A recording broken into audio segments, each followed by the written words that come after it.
हमारे चैनल पर आपका स्वागत है। मुझे बहुत खुशी है कि आप आज यहाँ हैं। अगर कोई ऐसा है जो आगे बढ़ना चाहता है, अपनी सोच को बेहतर करना चाहता है और अपनी जिंदगी और काम में समझदारी भरे फैसले लेना चाहता है, तो आज की ये चर्चा खास तौर पर उनके लिए है। आज हम बात कर रहे हैं रे डालियो की बेहद प्रभावशाली किताब प्रिंसिपल्स के बारे में। जानते हैं इस किताब की खास बात क्या है? इसे दुनिया के कुछ सबसे कामयाब लोगों ने सराहा है। और सोचिए, जब बिल गेट्स जैसा कोई इंसान इसकी सिफारिश करता है तो यकीनन इसमें कोई गहरी बात तो होगी ही। और बात सिर्फ बिल गेट्स तक ही सीमित नहीं है। टोनी रॉबिन्स जैसे प्रेरणा देने वाले लोग भी इसकी बहुत तारीफ करते हैं।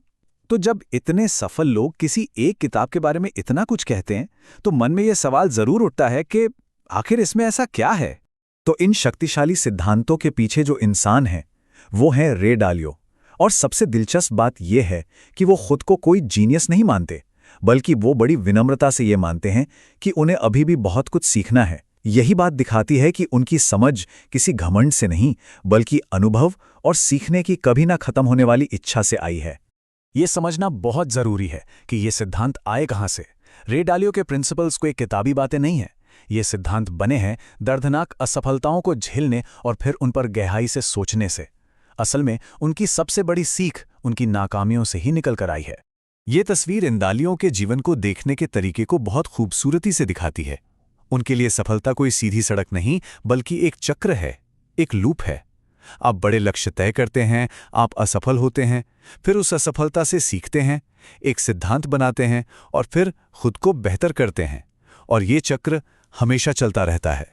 और इस किताब का जो निचोड़ है वो इसी एक फॉर्मूले में है, दर्द प्लस चिंतन इक्वल टू प्रगति। रे डालियो हमें सिखाते हैं कि दर्द भरे पल असल में एक सिग्नल होते हैं। वो हमें बताते हैं कि यहाँ सीखने के लिए एक बहुत जरूरी सबक छुपा है।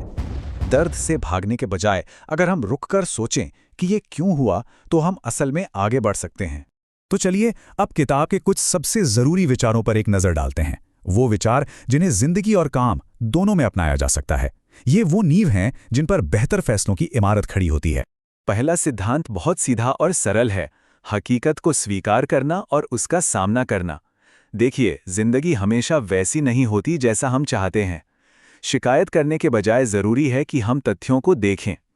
जैसे मान लीजिए कि किसी का बिजनेस फेल हो जाता है, तो अब दूसरों पर इल्जाम लगाने से बेहतर है कि ये समझा जाए कि असल में गलती कहाँ हुई, ताकि अगली बार सुधार किया जा सके। दूसरा सिद्धांत है रैडिकल ट्रुथ और रैडिकल ट्रांसपेरेंसी।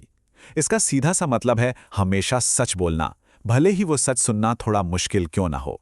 उदाहरण के लिए, अगर टीम के किसी सदस्य से कोई गलती हो जाती है तो उसे छुपाने के बजाय उस पर खुलकर बात करनी चाहिए, ताकि हर कोई उससे सीख सके।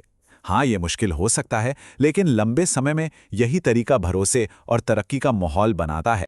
और ये बातें हमें जिंदगी जीने के दो अलग अलग तरीकों पर ले आती हैं। एक तरीका है बस हालातों पर रिएक्ट करते जाना, मानो हम हर चीज का सामना पहली बार कर रहे हों। और दूसरा तरीका है सिद्धांतों के साथ जीना। सिद्धांत हमें एक साफ रास्ता दिखाते हैं, एक ऐसा ढांचा देते हैं जिससे बेहतर फैसले लेना आसान हो जाता है। और यहीं पर रे डालियो का सबसे जरूरी सबक सामने आता है। उनका संदेश सिर्फ ये नहीं है कि उनके सिद्धांतों को आंख बंद करके मान लिया जाए, बल्कि वो कहते हैं कि अपने खुद के सिद्धांत बनाओ, अपने खुद के उसूल तय करो। अपने सिद्धांतों को लिखने के बहुत से फायदे हैं। इससे हमारे विचारों में एक स्पष्टता आती है, फैसले लेने में तेजी आती है, और ये पक्का होता है कि हम जो भी कर रहे हैं वो हमारे मूल्यों के हिसाब से है। रे डालियो ने इसी तरह अपने जीवन के नियमों को लिखकर दुनिया के सबसे सफल हेज फंड्स में से एक बनाया। जैसा कि यहाँ देखा जा सकता है, जब हम अपने सिद्धांत बनाते हैं और वक्त के साथ उन्हें बेहतर करते जाते हैं, तो ये हमारी अपनी ग्रोथ को एक ऊपर की दिशा देता है। यह खुद को लगातार बेहतर बनाने का एक खूबसूरत सफर है। तो चलिए कुछ देर के लिए रुकते हैं और कुछ सवालों पर सोचते हैं। क्या जिंदगी कुछ साफ सिद्धांतों से चल रही है, या सिर्फ हालातों पर एक प्रतिक्रिया बनकर रह गई है? क्या हम हकीकत का सामना पूरी ईमानदारी से करते हैं, या फिर मुश्किल सच्चाइयों से बचना ज्यादा आसान लगता है? और आखिर में ये एक ख्याल, क्या होगा अगर अपने खुद के उसूलों को लिखने जैसा एक छोटा सा काम हमारे आने वाले कल को बदलने की ताकत रखता हो? अगर आपको इस चर्चा में कुछ भी अच्छा लगा हो तो कृपया इसे लाइक करें, शेयर करें और हमारे चैनल को सब्सक्राइब करें। आपका साथ हमें बहुत हिम्मत देता है। सीखते रहिए, आगे बढ़ते रहिए और हमेशा अपने सिद्धांतों के प्रति सच्चे रहिए। अगली बार फिर मिलेंगे, तब तक अपना ख्याल रखिए। अलविदा।